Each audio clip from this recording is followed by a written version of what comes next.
नमस्कार दोस्तों, आज हमारे स्टूडियो में हमारे मेहमान हैं मिस्टर छेड़ू।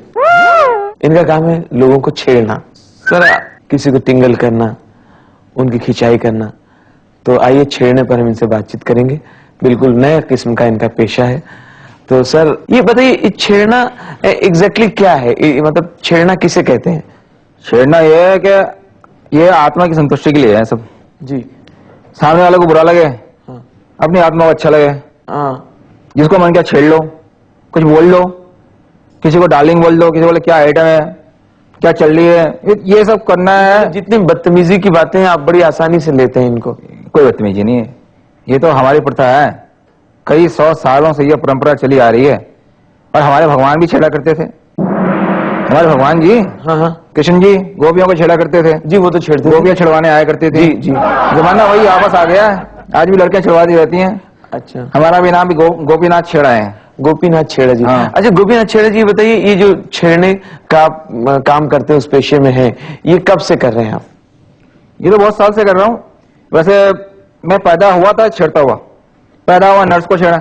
अच्छा हाँ, पैदा होने के बाद घर पे आया, घर पे आकर सीधा तेल लगाने वाली बाई आती है उसको छेड़ा। बाई हाथी है वो। स्कूल गया, टीचर को छेड़ दिया। ओह जहां भी गया छेड़ा छाड़ी चालू रही मेरी, मतलब ये मेरे खून में ही है। जी जी। अगर इसमें मैं पूछूं कि ये छेड़ने की प्रेरणा आपको कहाँ से मिलती, तो आप क्या कहना चाहेंगे?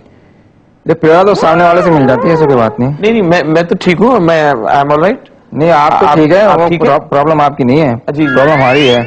बहुत देर तक नहीं छेड़ता हूँ तो आप- कांप कुछ होता है बॉडी के अंदर। जी जी, कंट्रोल करें, लोग देख रहे हैं इसलिए। ये प्रेरणा, आपने प्रेरणा की बात की, जी प्रेरणा। यानी कि प्रेरणा का स्रोत क्या है? जी स्रोत। ये ऐसा है कि प्रेरणा हमें मिली हमारे पूज्य दादाजी से, नथुलाल छेड़ा जी। जी ये हमारे छेड़ा एंड छेड़ा कंपनी के प्रोपराइटर थे। जी जी। तो ये दादाजी ने ये बहुत बहुत शुरू से छेड़ा करते थे। एक्चुअली हमारे दादाजी फ्रीडम फाइटर थे। फ्रीडम फाइटर उस जमाने में, अंग्रेजों के जमाने में थे ये। तो ये एक्चुअली इन्होंने क्या हुआ था कि एक अंग्रेज की मेम को छेड़ दिया, अंग्रेज की मेम को छेड़ दिया? अच्छे से छेड़ा, जम के छेड़ा। क्या फैमिली है आपकी? 3-4 बार छेड़ दिया उसको। जी जी। और उसके बाद अंग्रेज ने दादाजी को फांसी चढ़ा दी, एकदम फांसी? उस टाइम से वो फ्रीडम फाइटर हो गए, शहीदों में इनका नाम आता है, उनकी पेंशन अभी भी हम खा रहे हैं। तो अभी क्या है ना कि वो जो दादाजी गुजर गए तो काफी लोग उनके फॉलोअर्स बन गए, भक्त बन गए, शहीद दादाजी के, नथुलाल छेड़ा जी के शहीद हो गए वो। तो सबके सब मिलकर अंग्रेजों की बीवियों को छेड़ने लगे और अंग्रेज परेशान हो गए इससे, और फिर वो भारत छोड़ के चले गए और इसी वजह से हमारा भारत आजाद हुआ। वो आप आंख संभालें, आपकी आंख बार बार हिल रही है। वो तो खानदानी है, वो तो हिलती रही। इसको आप कंट्रोल कर लें, कोई सी बात नहीं, इंटरव्यू तक कंट्रोल कर लें, क्योंकि मुझे बाद में जवाब देना पड़ता है कि आप किस गेस्ट को लाए से होते और क्या बातें हो रही थी। नहीं, जवाब तो मैं दे रहा हूँ, फिलहाल आप चले देखें। जी जी, हमारे ऊपर भी जवाब देना पड़ता है। तो रॉन्ग नंबर तो लग जाता है। जी जी। अच्छा जी, चप्पलों का क्या रोल है? चप्पलें सुना खानी पड़ती है? बहुत बड़ा रोल है जी इसके अंदर। चप्पलें तो हमारे क्या है ना कि खानदान में सबने खाई है। चप्पलें तो खाना बहुत बड़ा, मतलब हमारे घर में किसी ने चप्पलें ना खाई है तो उसने क्या छेड़ा तो क्या छेड़ा। अच्छा। हमारे मामा जी ने चप्पलों की दुकान खोल ली छेड़ के। अच्छा, इसमें मैंने सुना है कि जमाने ने बड़ी तरक्की की। आप ही का कहीं लेख पढ़ रहा था, जी हाँ। उसमें आपने लिखा था कि छेड़ू पत्रिका पढ़ी होगी आपने? जी, छेड़ू पत्रिका के आप संपादक हैं। जी। जी, उसमें आपने लिखा है कि पहले वो लड़कियां चप्पलों से मारती थी जिनको आप छेड़ते थे। जी जी। अभी वो लड़कियां आपको चप्पलों से मारती हैं जिनको नहीं छेड़ते हैं। आजकल के 4-5 लड़के जा रहे हैं जी। फर्स्ट क्लास आइटम में जा रही हैं। हाँ। कोई साड़ी में, कोई सूट में, कोई स्कर्ट में, कोई जीन्स में, अच्छी आइटम में जा रही हैं। आपने एक को छेड़ दिया, एक अच्छी लग गया आपको, एक को छेड़ दिया। एक को छेड़ दिया आपने। क्या जा रही है माधुरी दीक्षित? आप एग्जाम्पल न दें। कैसी लग रही हो? नहीं नहीं, आप उदाहरण, पलट कर देख, एक नजर। आप उदाहरण के बगैर बताएं। वैसे उदाहरण नहीं है, ये हमारे धंधे को उसूल बता रही है, डायलॉग्स हमारे। एक घूम के आ गई जी। देखा, मुस्कुराई, वो वहीं रुकी थी, बाकी 3 आ गई। क्यों तो माधुरी दीक्षित तो वही है, हम कौन है? निरूपण आए हैं, सुलोचना है। वो उसमें क्या होता है ना, पड़ जाती है। आपके काम में भी काफी रिस्क है, बहुत रिस्पेक्ट बहुत बड़ा, फिर उन तीनों को खुश करना पड़ता है। बोले पहले छेड़ो, वो खड़ी होके वहाँ छिड़वा लेती है, सुकून मिल जाता है दिल को कि हम भी छेड़ने जैसी है। कॉम्प्लीमेंट सही तरह से लड़कियों के लिए। जी जी जी। ये तो हम जानते हैं छेड़ने वाले की होता क्या, ये जो है ना। अच्छा, आप और कुछ काम करते हैं या यही मतलब बुरा मत मानिएगा? नहीं, हमारा वैसा क्या है, प्रोफेशन आजकल बढ़ गया है। क्यों क्या है कि सिर्फ अकेले छेड़ने में कुछ हो नहीं जाता। अब हम लोगों ने इंस्टीट्यूट बना लिया, छेड़ा कोचिंग इंस्टीट्यूट। अब हम है ना कोचिंग इंस्टीट्यूट छेड़ने की विद्या सिखाते हैं। अच्छा, इसमें आप लोगों के इस पत्रिका में क्लिंटन का नाम आया था, वो क्या चक्कर था? क्लिंटन ने तो क्रैश कोर्स किया था।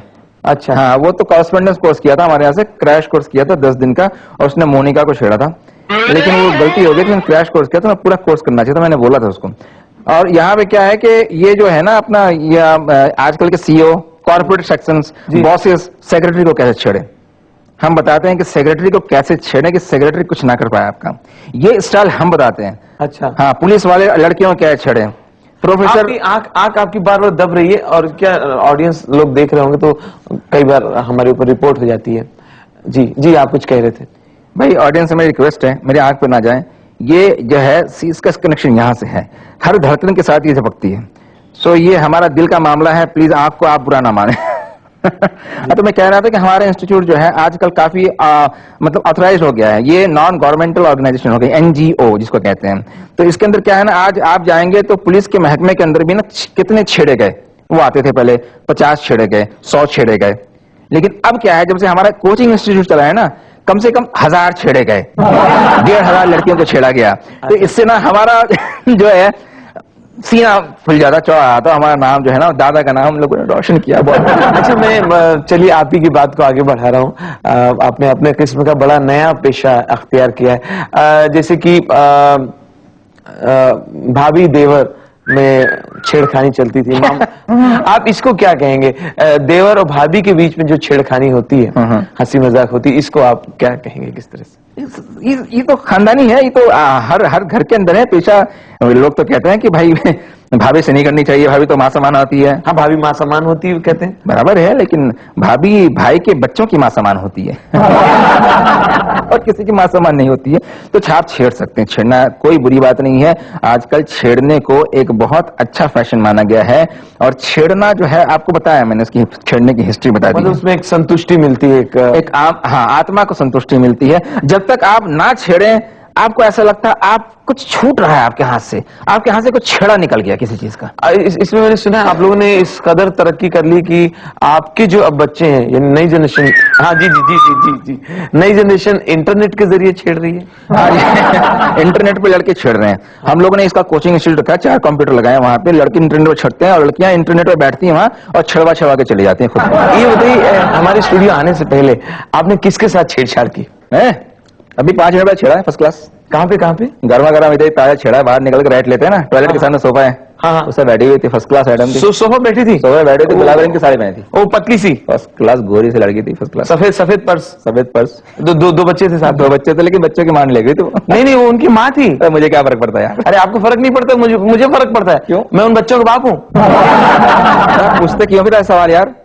नहीं नहीं, चलो कोई बात नहीं, मैंने फिर भी आप, मैं तो बहन जी करके छेड़ा था वैसे। नहीं, मैं बता रहा हूँ, मैंने कह दिया बहन जी आप अच्छी लग रही हैं आज। मैं आपके प्रोफेशन में रिस्क बहुत है, लेकिन फिर भी ऊपर वाले से प्रार्थना करूंगा कि आपको चप्पलें ना पड़े, आप कहीं गिरा गिरा के मारे ना जाएं चौराहे पे। आपको मुझे डाउट है कि आपको लिटा के पुलिस वाले लाठियों से मारेंगे और आपके बालों में के बीच में कटिंग करके चौराहा बना देंगे। जी, ये तो हमारा सम्मान है जी, हमारे प्रोफेशन में ये सम्मान कहते हैं इसको, और इस तरह से सम्मान हमारे यहाँ काफी लगे हुए हैं। दोस्तों, मैं इस समय काफी इसमें खतरे में हूँ। आप प्रोग्राम खत्म करते हैं क्योंकि कुछ ठीक नहीं आगे क्या हो जाए और आप हमारी कंप्लेंट आने लगे कि ये क्या। जी जी, तो बस प्रोग्राम यहीं पर हम समाप्त करते हैं। और एक सेकेंड, आपके स्टूडियो आने का बहुत बहुत शुक्रिया।